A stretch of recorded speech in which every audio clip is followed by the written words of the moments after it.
निशा की शादी को बस 10 दिन ही हुए थे। वह भी और लड़कियों की तरह नए नए सपने संजोए हुए थी, परंतु शादी के 10 दिन बाद ही वह ससुराल के नए नए नियमों से तंग आ चुकी थी। निशा, मैंने कितनी बार कहा है चाय में शक्कर कम डालो। हमारे घर में अलग अलग नियम है, अपनी मर्जी से मत चलो। पर माँ जी, बाबूजी ने तो कहा था कि चाय में शक्कर ज्यादा डालना। क्या तुम्हें अभी तक ये नहीं पता कि हमारे घर में सभी के लिए अलग अलग चाय बनती है? मैं कम शक्कर की चाय पीती हूँ और तुम्हारे बाबूजी ज्यादा शक्कर की चाय पीते हैं। और हाँ, तुम्हारी ननद को बिना दूध की चाय पसंद है, उसके लिए अलग से चाय बनाना। घर में प्रत्येक व्यक्ति की अपनी अपनी पसंद थी, जिसकी वजह से निशा को सभी के लिए अलग अलग खाना पकाना पड़ता था। अभी क्या आपको पता नहीं, मुझे सुबह सुबह परांठे खाना पसंद है। सुबह सुबह ये सब्जी और चपाती कौन खाएगा? मेरे लिए 2 परांठे बना दीजिए। बहू, कल रात को तुम किचन में पानी लेने गई थी। माँ जी, वो रूम में पानी नहीं था ना। बहू, मेरी एक बात सुन लो, हमारे घर की बहुएं ऐसे कपड़े नहीं पहनती। अगर तुम्हें नाइट सूट पहनना है तो अपने कमरे में पहनो, पर कमरे के बाहर नाइट सूट पहन के नहीं आओगी। हाँ, तुमने बिंदी क्यों नहीं लगाई है? क्या तुम्हें नहीं पता तुम एक शादीशुदा औरत हो? जी, गलती से भूल गई, अभी लगा दूंगी। बहू, ये तुम कौन से रंग के कपड़े पहनती हो? तुम अभी नहीं दुल्हन हो, सिर्फ लाल रंग के कपड़े पहना। बहू, तुम सुबह इतनी लेट क्यों उठती हो? तुम्हें नहीं पता कि घर की बहुएं कम से कम 6 बजे तो उठती ही हैं? तुम 7 बजे उठती हो। आज रात को काम करते करते लेट हो गई थी तो सुबह नींद नहीं खुली। ससुराल में इतना कौन सोता है, सभी बहुएं काम करती हैं। निशा को ससुराल वाले उसकी मर्जी से कोई भी काम नहीं करने देते थे। बहू, क्या हुआ? 10 बज गए हैं और तुम अभी लेटी ही हो।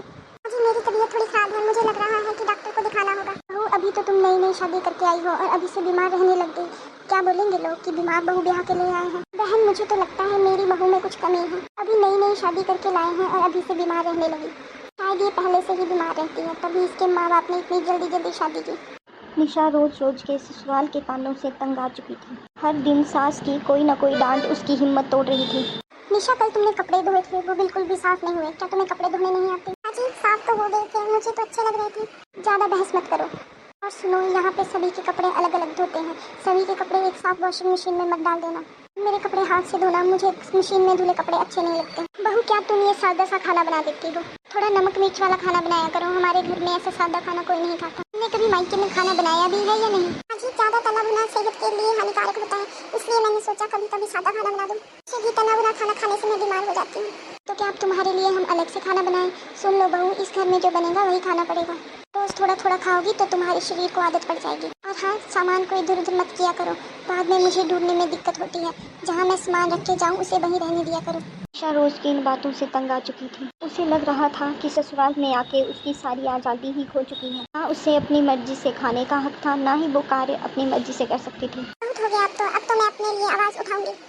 सभी को हक है अपनी जिंदगी अपने हिसाब से जीने का। ये क्या दाल चावल? मैं दाल चावल नहीं खाऊंगी। आप ऐसा कीजिए, मेरे लिए मंचूरियन बना दीजिए।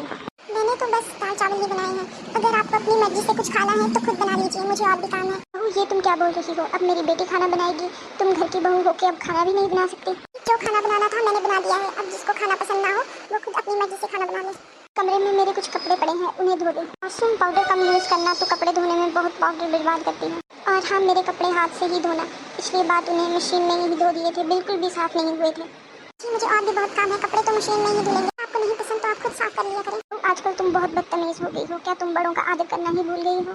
जी, मैं बड़ों का आदर करती हूँ, मैं सारा काम भी कर दूँ, परंतु आप मुझे अपनी इच्छा से कोई भी काम नहीं करने देते। मैं अकेले सारे परिवार का बोझ नहीं उठा सकती। अगर सभी थोड़ा थोड़ा अपना काम कर लेंगे तो कौन सी बड़ी बात होगी। ठीक है बहू, शायद मैं समझ नहीं पाई कि मैं तुम्हारे साथ गलत कर रही हूँ। इसके बाद सभी अपना अपना काम थोड़ा थोड़ा कर लिया करेंगे, तुम्हारे ऊपर कोई भी बोझ नहीं डालेगा।